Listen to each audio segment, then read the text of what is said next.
Dermatizen, welcome to the new segment Expert Talk Podcast by Derma XP. Perkenalkan, saya Dini dari Derma XP. Sedikit perkenalan mengenai segmen baru di YouTube Derma XP.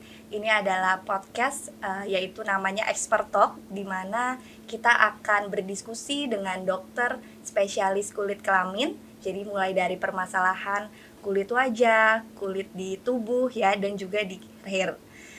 Semuanya kita bahas tuntas oleh ahlinya. Oke. Nah, Expert Talk episode pertama ini bertepatan di bulan suci Ramadan, dikhususkan untuk teman-teman dermatizen yang lagi galau, bingung gimana sih caranya supaya kulit wajah tidak kering, tidak kusam, ataupun muncul-muncul jerawat pada saat berpuasa. Nah, penasaran seperti apa tipsnya? Kita nonton terus ya videonya. Oh ya, jangan lupa untuk like, komen, dan subscribe di channel YouTube ini agar tidak ketinggalan berita-berita update. Namanya Expert Talk, jadi saya di sini nggak sendiri. Sudah kedatangan tamu ya di studio podcast. Narasumber kita, beliau adalah dokter spesialis kulit kelamin, tidak asing lagi di dunia kesehatan kulit dan skincare. Nah, dokternya ini perempuan. Jadi sangat cantik, anggun, kemudian yang tidak terlupa adalah sangat edukatif ya ke pasien-pasiennya. Siapa lagi kalau bukan Dokter Dia Febrina SPKK. Halo. Halo Dini. Bener kan cantik ya dokternya ya? Oke. Dok, saya izin ya dok perkenalan dokter dulu ya. Oke. Nah, supaya di sini tuh dermatizen lebih mengenal siapa sih Dokter Dia. Nah, Dokter Dia ini adalah dokter spesialis kulit kelamin. Beliau lulusan kedokteran Universitas Padjadjaran di Bandung. Beliau juga mengambil spesialis di Universitas Padjadjaran Bandung. Sekarang beliau aktif di Rumah Sakit Primaya Bekasi Timur dan di Klinik Amarilis. Nah, selain itu beliau juga founder dari Klinik Medika Ashifa Jati Asih dan Dr. Derm Skincare. Jadi kalau teman-teman dermatizen mau ketemu langsung sama dokternya, bisa langsung kunjungin ya di klinik dan di tempat prakteknya dokter. Nah, selain itu dokter juga aktif edukasi nih pasien-pasiennya dan masyarakat umum di IG-nya.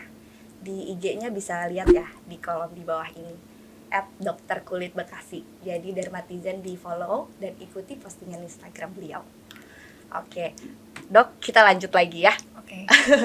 Halo dok, jarang-jarang nih ketemu dokter. Iya. Apa kabar dok? Alhamdulillah sehat. Sedang berpuasa dok? Ya, insya Allah. Insya Allah ya. Selamat berpuasa ya dok ya, dan juga untuk teman-teman dermatizen.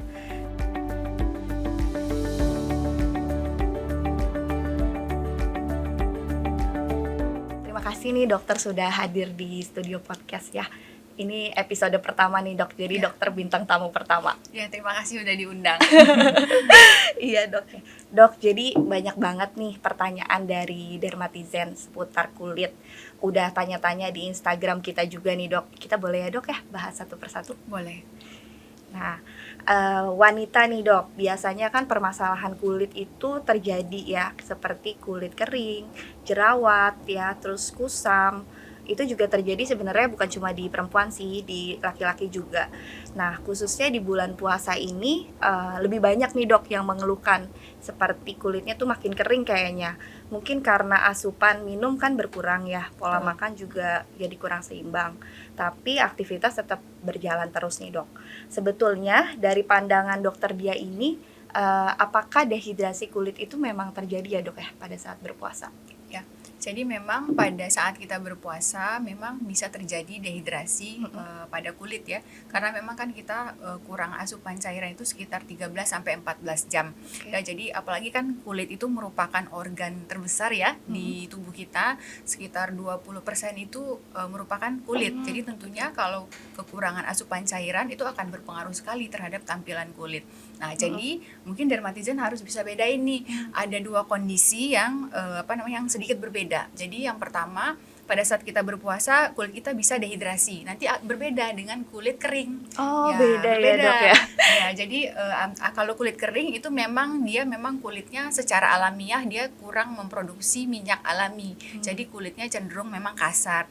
Nah, kalau untuk kulit kering itu tipe kulit tertentu ya. Jadi nggak semua orang tuh punya tipe kulit kering. Tapi kalau untuk tipe kulit yang dehidrasi yang terjadi karena berpuasa itu semua tipe kulit bisa mengalaminya gitu, karena tadi kekurangan asupan cairan salah satu penyebabnya.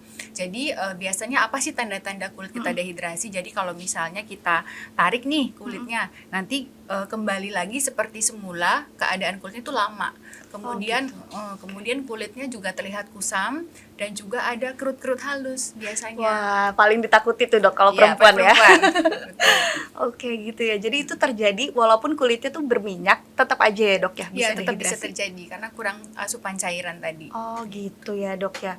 Terus, Dok, kalau udah tadi kurang asupan cairan ya, jadinya dehidrasi, itu jerawat-jerawat juga bisa muncul juga, Dok. Ya, jadi sebenarnya puasa itu secara tidak langsung memang akan berpengaruh ya terhadap kulit berjerawat, tapi sebenarnya bukan karena puasanya, tapi karena makanannya. Oh, Nah, kan oke. biasanya kan kalau kita puasa tuh pas buka puasa kan ada slogan tuh berbukalah dengan yang manis-manis. Nah, Iya. ini pasien-pasien akne kan memang sebaiknya menghindari ya makanan yang manis-manis. Tapi kalau udah kalap nih makan yang manis-manis saat berpuasa misalnya, itu bisa mencetuskan jerawat baru gitu. Jadi bukan karena puasanya atau dehidrasinya, tapi karena makanan yang dia makan pada saat berbuka atau sahur gitu.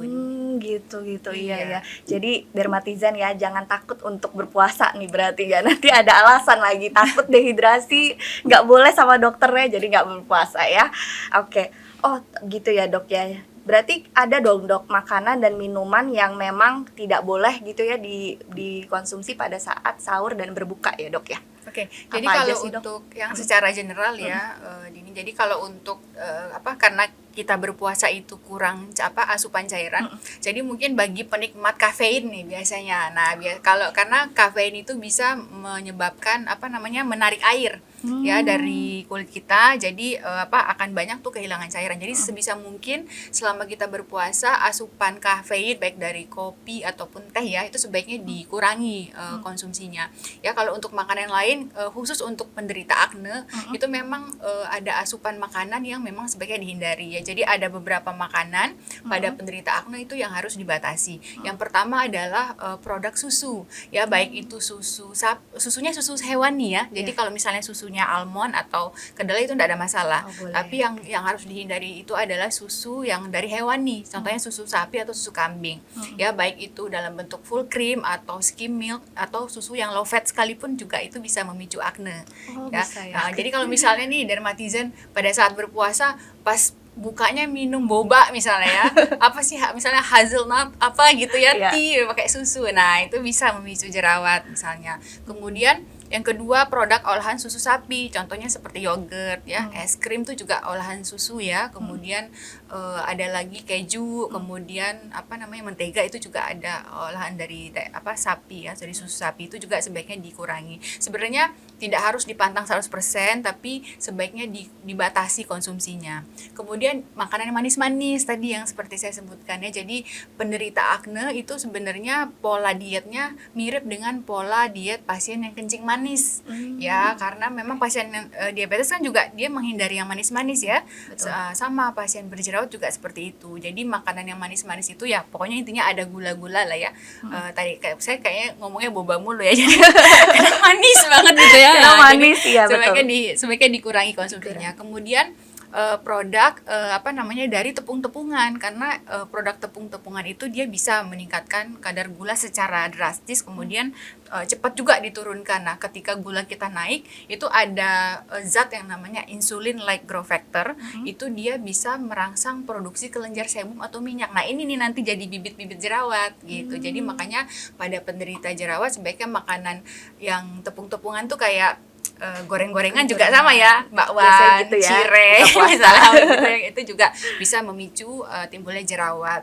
Ya kurang lebih seperti itu. Kemudian ada yang bukti ilmiahnya tidak terlalu kuat, misalnya makanan yang berminyak-minyak, nah itu masih kurang ya untuk evidence base. Jadi mungkin masih bisa, tapi yang penting dikurangi aja konsumsinya. Jadi itu makanan-makanan yang bisa mencetuskan jerawat pada penderita acne vulgaris seperti itu.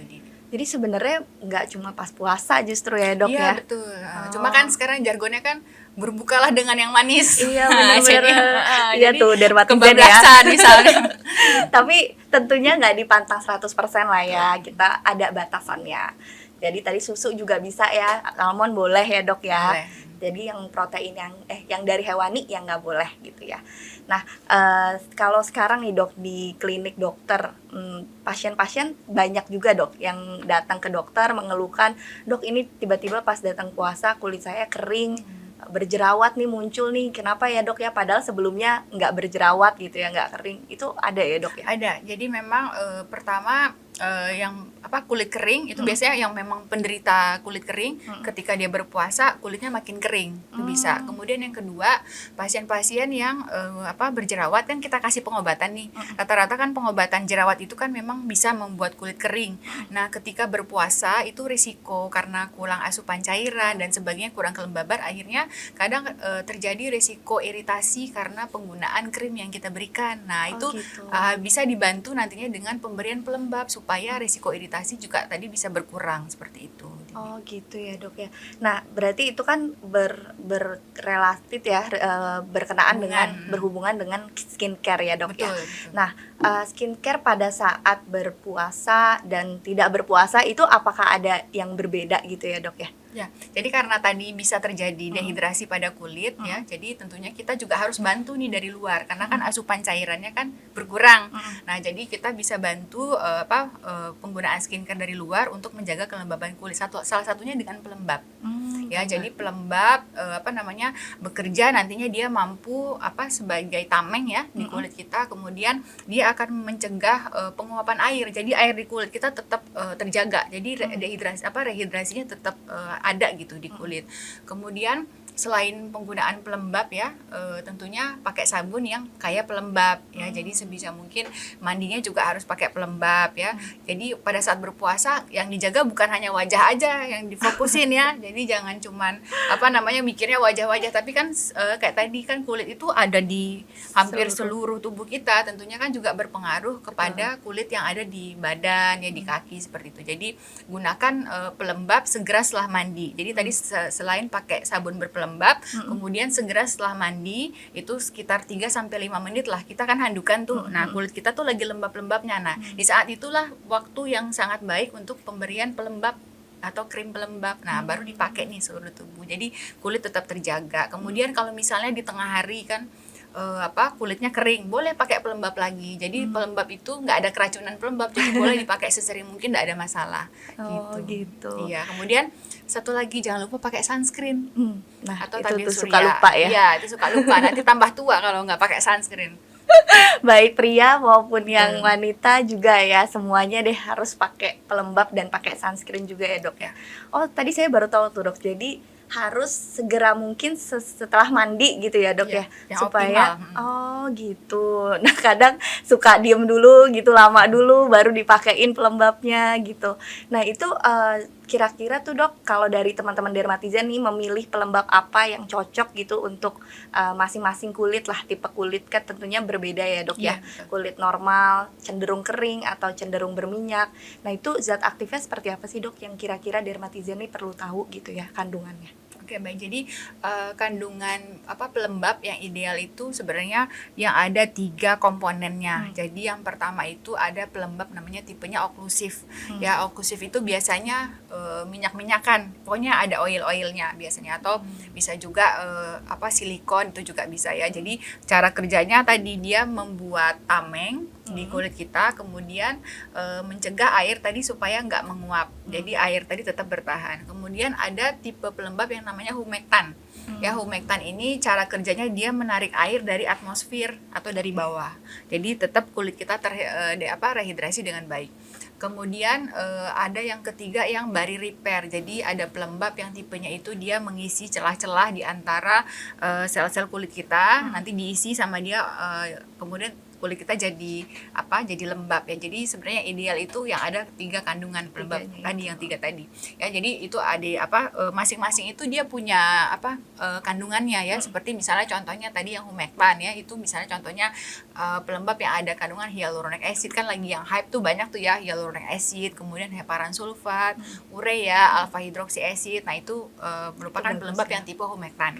Kemudian yang oklusif ya, tadi yang saya bilang minyak-minyakan biasanya oil-oil kayak petrolatum atau misalnya mineral oil ya, itu merupakan pelembab yang tipe oklusif. Kemudian yang ketiga yang bari repair, biasanya ada kandungan ceramide atau kolesterol dan juga fatty acid. Nah itu jadi kalau misalnya ada di dalam itu 3-tiganya itu biasanya lebih baik. Paket komplit lah ya, komplit, Dok ya. betul, Tapi gitu. kalau nggak ada nih Dok, bisa pilih lah ya, Bisa Dok pilih. ya. Jadi sebenarnya salah satu boleh. Jadi misalnya mau dikombinasi ini dengan pelembab yang lain juga nggak ada masalah. Misalnya kalau misalnya dirasa masih kurang seperti itu. Gitu. Jadi bisa tuh Dok ya, semua yang kulit yang kering, berminyak ataupun yang normal harus pakai 3-tiganya itulah minimal ya. Cuma memang itu. ada khusus nih. Jadi, khusus. Jadi ada khususnya lagi. Jadi nanti ada dikelompokin lagi. Jadi kalau untuk tipe berminyak, sebenarnya kan orang yang kulitnya berminyak itu dia udah punya pelembab alami sebenarnya. Ya, karena minyaknya itu dia kan sebagai pelindung nih. Jadi airnya nggak nguap ke atas ya. Jadi kalau untuk tipe kulit berminyak, memang pilih pelembabnya yang agak ringan. Jadi yang teksturnya itu tidak terlalu berat.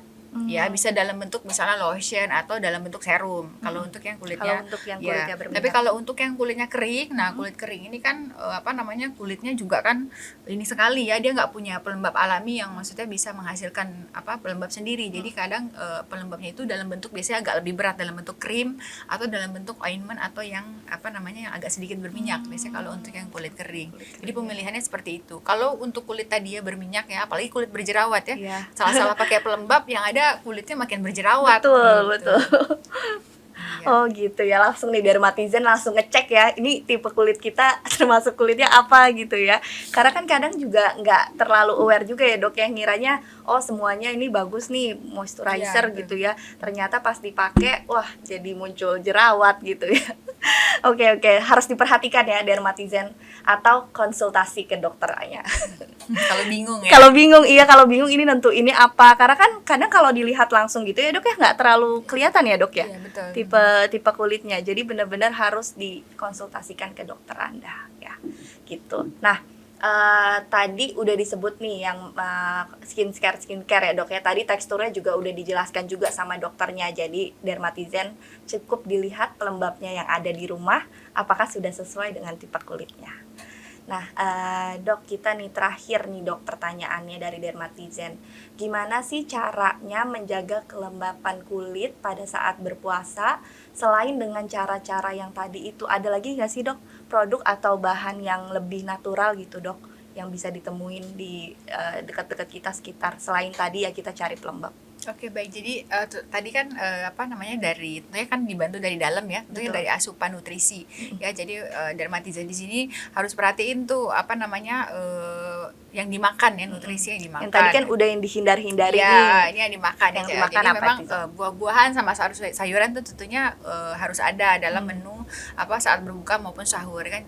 Kalau kita lagi nggak puasa kan memang untuk porsi sayur itu kan 3 porsi ya dalam sehari, kemudian untuk buah itu dua porsi dalam sehari. Jadi 2 porsi itu pagi, berarti pagi mungkin boleh sama malam atau mungkin sore ya.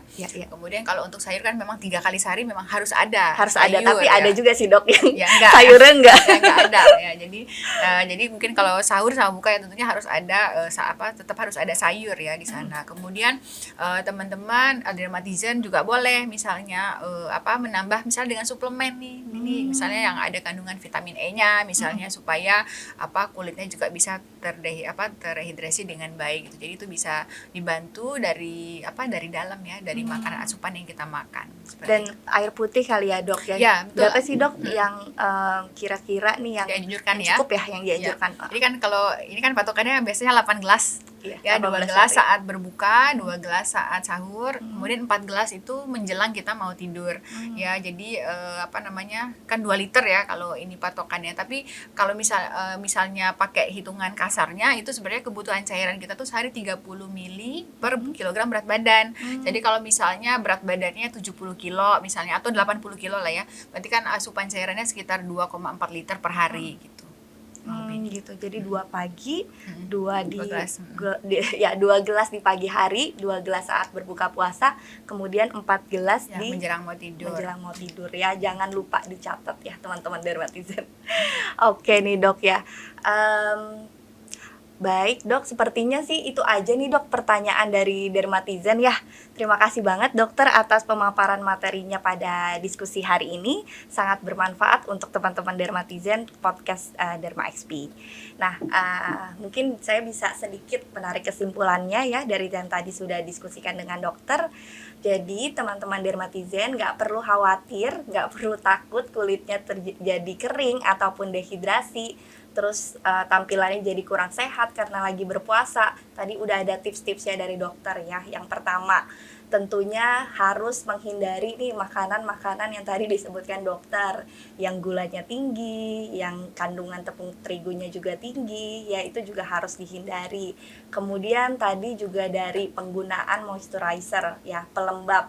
Jadi kalau dari biasanya wanita nih yang sangat aware terhadap tubuhnya, jadi udah biasa pakai moisturizer. Nah yang cowok-cowok juga nih harus dibiasakan, plus sunscreen juga.